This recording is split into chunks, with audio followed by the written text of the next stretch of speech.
How to reverse search Amazon products to find cheaper suppliers using Google.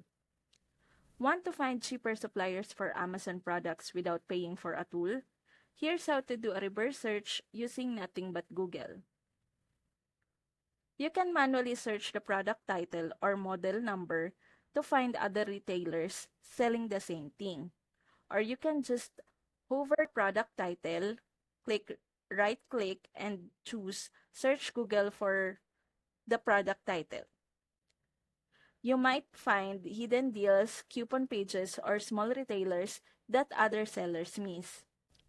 If you're into a clever strategies like this, the OA challenge is packed with beginner-friendly methods that help you source smarter and faster, step by step.